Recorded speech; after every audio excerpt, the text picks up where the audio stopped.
It is now. It is now. We're doing this across the fellowship, and we're doing it with the help of a published resource written by a pastor from Peterborough called Dave Smith. And this means that you can benefit from 4 different layers of input if you wish to.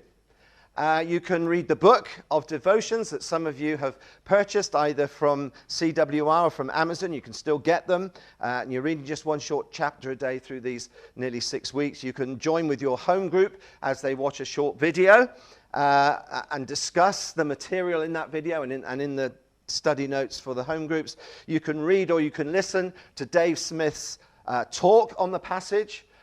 Which will always be different to mine because I'm not copying his. I could just read it out, but I didn't think I couldn't do that.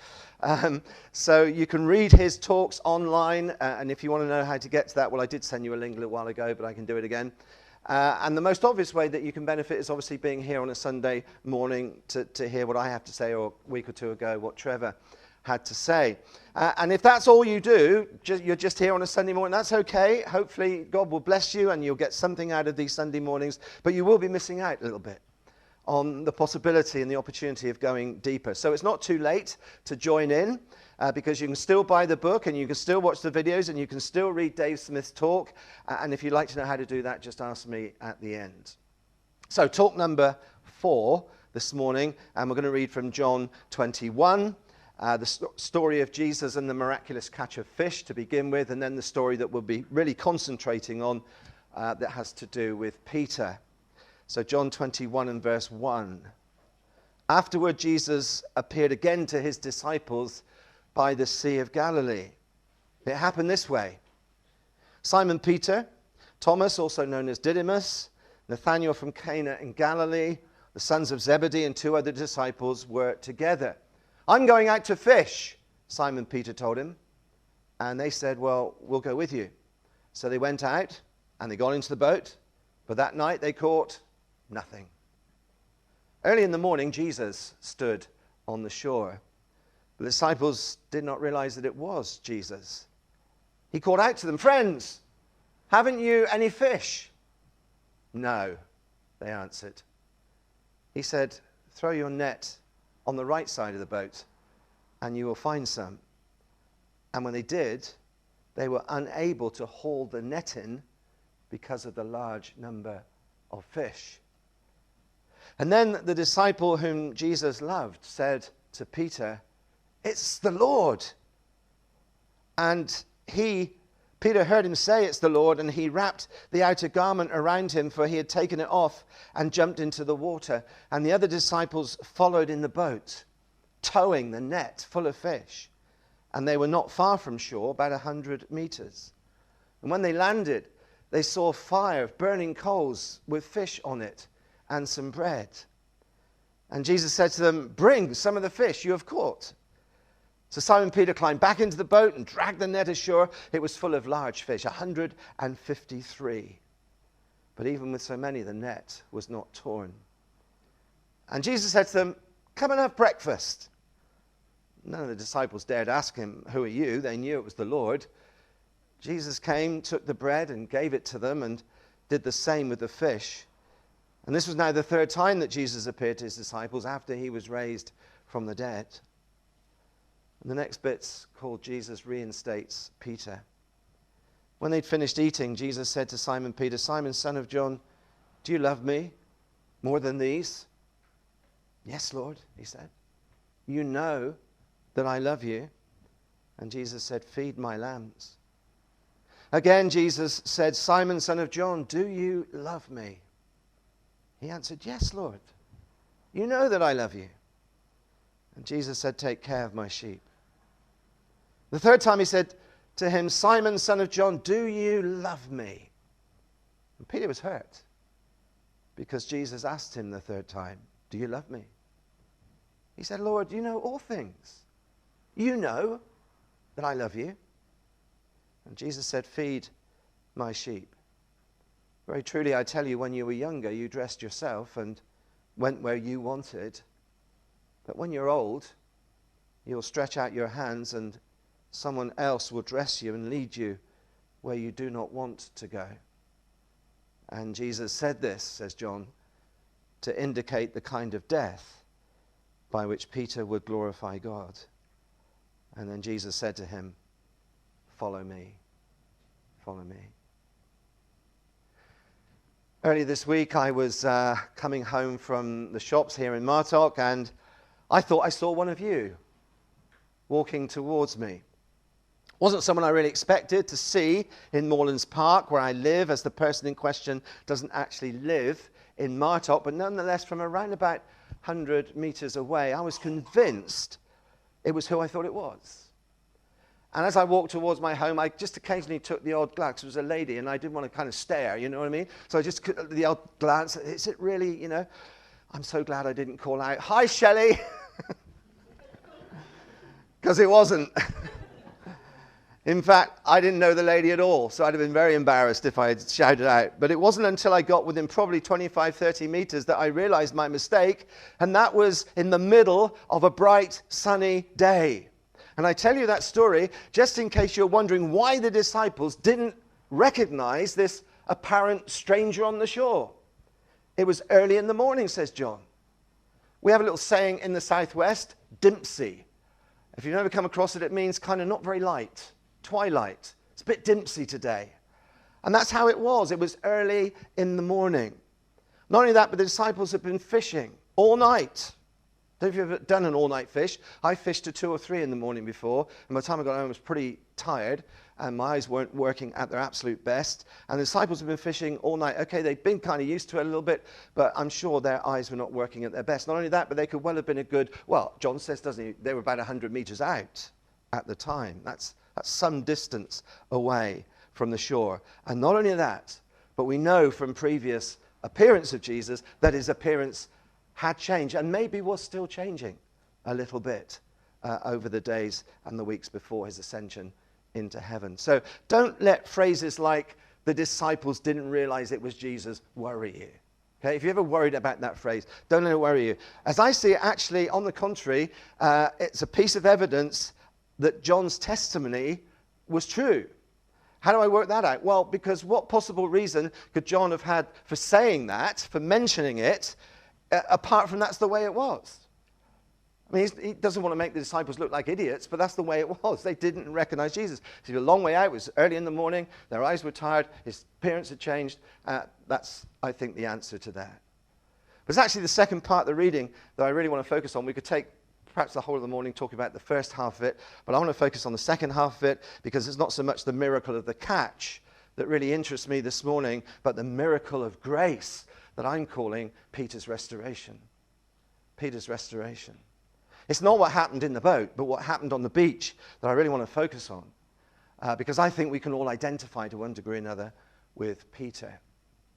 I just love that first part of verse 12. Jesus said to them, "Come and have breakfast." I like it when people say that to me. Come and have breakfast. I've had breakfast with all sorts of people, and some really, really good breakfast. But imagine enjoying it with the resurrected Jesus on the shores of Galilee. How brilliant must that have been? But actually, it's Jesus' kindness, and it's Jesus' thoughtfulness, and it's Jesus' continuing servanthood that I actually find even more impressive, don't you? Jesus prepped the breakfast. He cooked the breakfast, and he served the breakfast to these 7, 8, 9 disciples who were there. And they knew it was the Lord, said John. They knew it was the Lord. What a wonderful example he continued to be of humility and grace and loving servanthood. And so to Peter, who's about to experience more of that amazing, abundant grace, I'd like us to start by thinking about his affirmation of love for Christ. Verse 15, when they had finished eating, Jesus said to Simon Peter, Simon, notice that he uses that name. Simon, son of John, he's taking him back 3 years. Simon, son of John, do you truly love me more than these? What do you think Jesus meant by these? Ever wondered about that?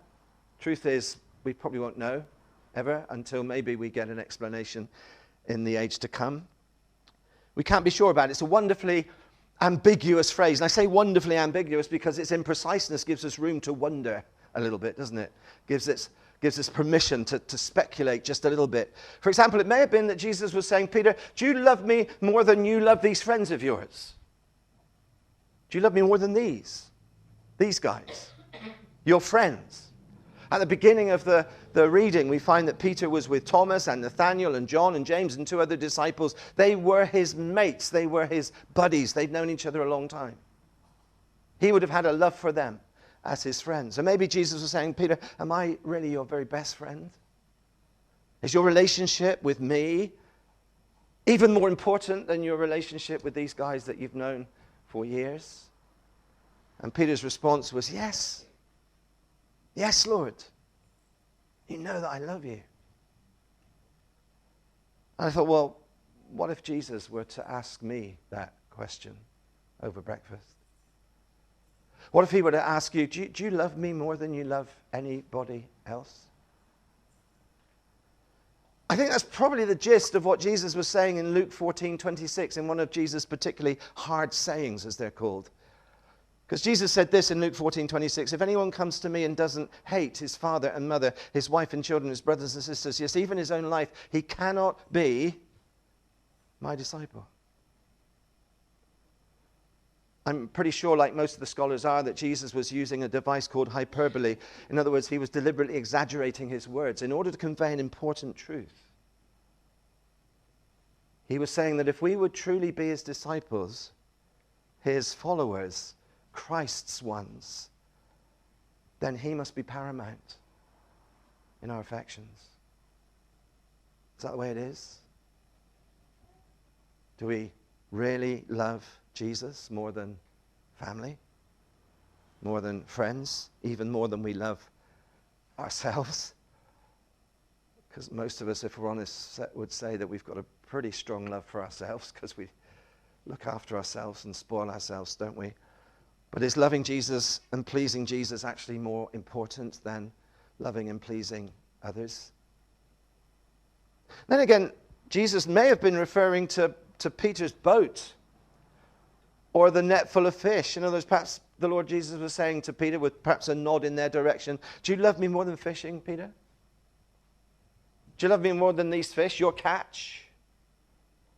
In verse 3, it's like Peter's suffering withdrawal symptoms. I'm going out to fish, he said. Well, maybe he needed the money, but some of you may be thinking, what's the attraction in fish? I don't really see it. They're smelly, slippery, scaly things. I can't see the attraction in fish, but as someone who has caught the odd wrasse and the odd bass, I can understand how he felt. I grew up in a seaside town in Weymouth. One of the things I loved to do as a boy was go down the pier and fish. And there was something about the thrill of the catch and something about being out in the open and the sea air and everything. So maybe Jesus, sort of nodding at the boat and the fish, says, do you love me more than these? In other words, am I more important to you than your love of the lake? Does your relationship with me mean more than your fishing, Peter? Even more than your livelihood? Because that's how he earned his money. Could that have been what Jesus was asking? Was he challenging his priorities in life? And Peter says, yes, Lord, you know I love you.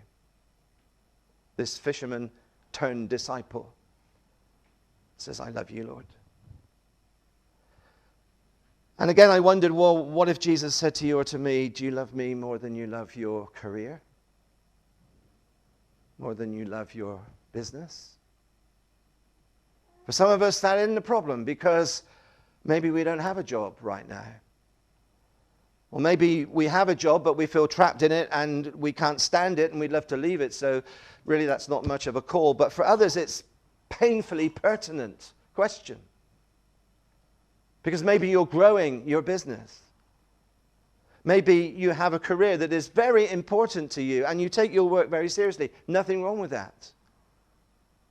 But what effect is it having on your love and your service for Christ? Maybe Jesus wants to say to you, do you love me more than these? I'm actually more important than your job, your business.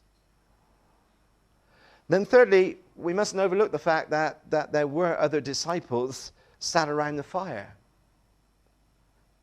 And you remember that just before his arrest, Jesus said this to the group of them. He said, this very night, all of you will fall away on account of me. And what did Peter say? Do you remember? He said, Lord, even if all of them fall away on account of you, I never will. In other words, these other men might let you down, Jesus, but I won't, because, you see, I love you more than they do. Could Jesus have been gently reminding Peter of his proud claim in order to help him see that actually this wasn't a competition to see who loved him the most, but rather a matter of whether that love that he professed to have was faithful and authentic.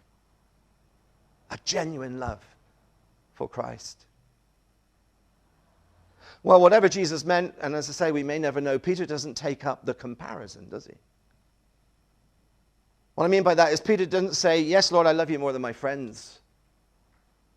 I love you more than my fishing. I love you more than anyone else loves you. He simply says, yes, Lord, you know that I love you. His affirmation or reaffirmation of his love for Christ. And we have to ask ourselves, and I have to ask you, and I have to ask me, where does Christ figure in our list of affections?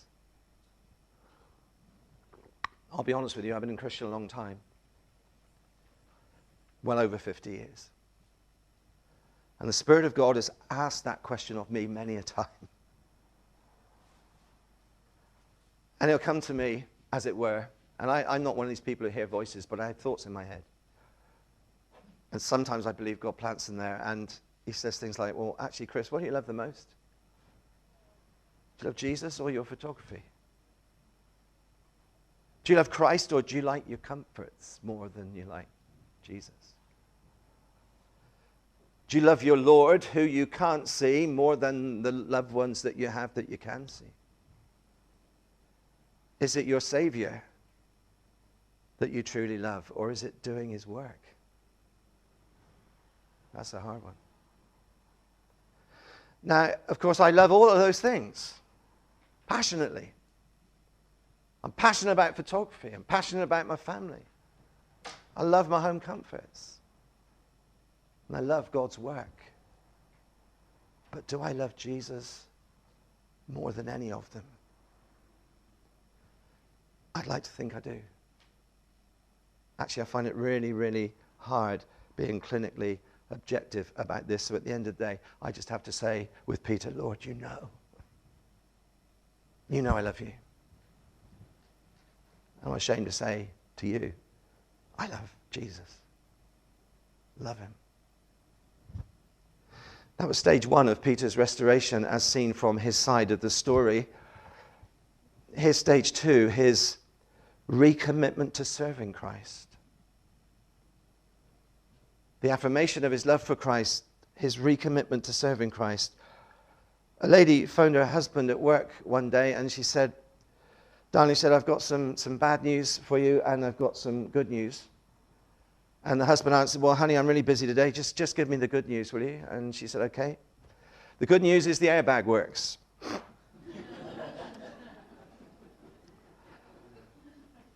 Peter's just had some good news. Jesus had reinstated him. Take care of my sheep. Look after my people. Be a pastor to my followers. What joy that must have brought to Peter's heart, having just a week or so earlier denied the Lord. And what a relief to know he wasn't being put on the scrap heap, but the master still had a job for him and a key job to do. But Jesus doesn't stop there, does he? He goes on to say, when you were younger, you dressed yourself and went where you wanted, but when you're old, you'll stretch out your hands and someone else will dress you and lead you where you don't want to go. And Peter must have thought, what on earth does he mean by that? When you're old, you'll stretch out your hands. And then the penny drops. Where had he last seen somebody led out where he didn't want to go? Where had he last seen someone's hands stretched out? Of course, it was Jesus. Just a week or so earlier, led by the soldiers to Pilate for judgment, stripped of his clothes and led to Calvary to die on a cross. And here's the bad news. Peter realizes he's going to die not peacefully in his bed, but violently on a cross, just like his Lord and Master. Because John tells us Jesus said this to indicate the kind of death by which Peter would glorify God. But I want to suggest to you that Peter may even have regarded this bad news as good news. And why do I say that? Because Jesus says it won't happen till he's old, so he's going to get a relatively lengthy life on this earth? No. I'll tell you why he may have considered this bad news to be good news. Because Jesus was saying, by saying what he did, he was saying, Peter, you're going to still be following me when you're old. You're still going to be faithful when you're an elderly man. This one who had denied him so easily would be prepared to die a martyr's death rather than deny him all over again. That must have been music to Peter's ears. Jesus says, you're not going to let me down again, Peter. You're going to live a lengthy life, but you're going to lay it down for me. And if Peter did see the full significance of that, I reckon he'd have been comforted by it rather than ashamed or alarmed, because it meant that Peter foresaw Peter serving him and following him and loving him right to the end. And then he says to him, follow me. And so Peter hears again the words that he'd heard 3 years before. He hears the name that he used to be called before Jesus changed it. And he hears the call, come and follow me. And his response is the same. He's older and he's wiser now. He knows Jesus a whole lot better now. So he's ready to follow him and to serve him for the rest of his days. And that's what he does, because tradition, history tells us that Peter died, as Jesus predicted he would, on a cross. But possibly upside down on a cross, because he didn't feel worthy to be crucified in the same manner as his master. What a challenge this is. Am I ready to serve Christ to the end? The end of my days, however those days end? Whether with rapture or with death? Are you? Having started to follow him, will you keep going? Will I, whatever happens? Peter did. Oh yeah, he'd messed up big time and he knew it, but deep inside, he loved Jesus. And he wanted to serve him till he dropped. He had decided to follow Jesus, and there was going to be no turning back. Whether the world was against him or not, there was no turning back. Friends, following Jesus takes perseverance. It does. It's a lifelong pilgrimage, it's not a day trip. So keep hanging in there, won't you? Push the roots of your life deep down into Christ so that you may know and rely on the strength that he has promised to give you when things get difficult. It's a lifelong journey. It's one of the reasons I love visiting older people. One thing, I'm happy that there still are people older than me, which is great, and I enjoy the cups of tea and the talks, but I enjoy visiting our elderly members because they've lived the Christian life a lot longer than me. And often they're inspirational just by the fact they keep going, and they still love Jesus, and they still pray for his people. It takes perseverance. If you've lost that first love for Jesus, there's no better day than today to reaffirm it. And if your service for Jesus has all but petered out, pardon the pun, but it's a phrase I wanted to use. If it's all but petered out, there's no better day than today to recommit to serving him for the rest of your life. We've got some wonderful examples in our fellowship. I ain't going to name them because it would embarrass them, but the Lord's given us some wonderful examples in our church. Well, we've looked at Peter's restoration from his side of the conversation, and now it's time, in the little time I have left, to touch on Jesus' part in this. Specifically, what I'm calling his thoroughness in forgiving Peter. His thoroughness in forgiving him. And I couldn't help but think how I would have felt if good friends of mine had ever denied knowing me. That they were so ashamed of me that they would deny me. But Jesus dealt with Peter so thoughtfully and so graciously. I noticed 3 significant things about the way he went about it. First of all, it struck me, as I'm sure it struck you, because it's all very obvious that Jesus asked Peter the same question 3 times. And the fact is, he didn't even need to ask him once, did he? Because as Peter says, Lord, you know all things, and he did. So why did he ask the question? Well, of course, the number of times Jesus asked the question corresponded to the times that Peter denied him. And when you think about it, that whole experience of denial must have been Peter's darkest hour. He probably thought he'd never forget it. He probably thought it would haunt him for the rest of his life. And my guess is, maybe that's why Jesus made a charcoal fire. Do you know, this is the only other time in the whole of the Gospels when that phrase is used. It's the same phrase as is used in the incident about Peter's denial, where he warmed himself by a charcoal fire. And I'm sure Jesus asked Peter the same question 3 times in order to give him the opportunity to erase the memory of that 3-fold denial. What grace, how kindly Jesus dealt with him. And he hasn't changed a bit, friends. The Lord Jesus hasn't changed a bit. Maybe I'm talking to someone right now who's living under the dark shadow of denial, struggling with guilt, feeling helpless, feeling useless. Listen, I believe Jesus would want to forgive you this morning, that he would want to restore you just as he did Peter. You really telling me he did something worse than Peter did? Do you think Jesus can't forgive you? He wants you to be able to look into his eyes and say, I love you, Lord.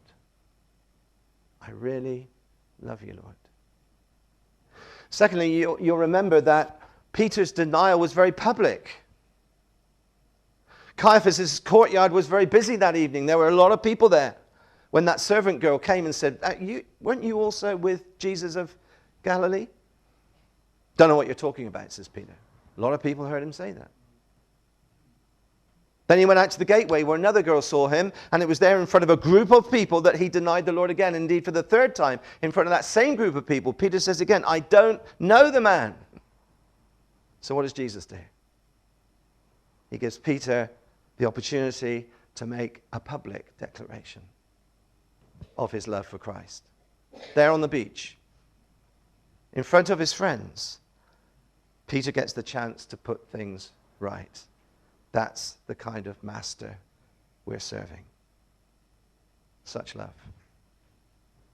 And thirdly, I'm indebted to author Larry Richards for pointing out that Jesus actually recommissions Peter after his first declaration of love, because he says, feed my lambs. So straight away, Jesus is ready to forgive him and say, look, I've still got work for you to do. A fact that actually suggests that the 3-fold questioning was not a test for Jesus' benefit to see if Peter was up for the job, but rather for Peter's benefit in order that he might be publicly restored and that his future ministry within the church should be unmistakably affirmed in front of the other potential leaders of that church. And Peter could have spent the whole of the rest of his life under a cloud, but the Lord didn't let it happen. Hallelujah. He came to Peter, and he gently restored him to a position of usefulness and respect. The past was forgiven, and the past was forgotten, as Jesus once again called him to follow him. And actually, he treats us in the same way. He does. And actually, that should make us think about the way we deal with those who fail us and hurt us and let us down. Do we say to such people, we forgive you, and then find ways of continually reminding them of their failure? Or do we forgive them with the intention of forgetting their failure and instead trusting them again. That's how Christ dealt with Peter. I want to finish by just saying this, that Jesus chose Peter like he chose the other disciples in spite of what he was and not because of what he was. Jesus knew they were rough diamonds. He knew that. He knew all about Thomas and his doubts even before he called him. He knew all about Simon and his revolutionary tendencies, and he knew all about Peter and his lack of coordination between his brain and his mouth. He knew all about their weaknesses before he ever called them. He didn't call them because of what they were. He called them in spite of what they were. And he knew about your weaknesses, and he knew about your potential failures before he called you. And he didn't choose you because you were special. He didn't choose you because he couldn't build his kingdom here in Martock without you. No, he chose you, he called you simply because he loves you. And simply because he's a God of grace. And the question is today, will we decide to love him more than anything? More than anything. And will we serve him to the very end of our days? Back in 1978-79, a Christian musical called The Witness did the rounds in Devon and probably other parts of the country. It told the story of Jesus through the eyes of Peter. And I'll never forget it because I played that part, and the whole experience actually had a huge impact on my life. And this morning's passage will always bring a real lump to my throat, actually, because it reminds me of the one solo I had to sing in that musical. I love you, Lord. And sometimes I could barely get the words out because I could so identify with how Peter must have felt, knowing what it is to be a failure myself. So as I stop and sit down this morning, I want to play you that song because I found it on YouTube. It's sung by Barry Maguire. Some of you with long memories will remember the name Barry Maguire. He had a great hit with a song called Eve of Destruction before he became a Christian, but became a wonderful gospel singer. And he played Peter in the production that toured the UK. And may God bless you and, if needed, restore you even as you listen to this beautiful song. I love you, Lord.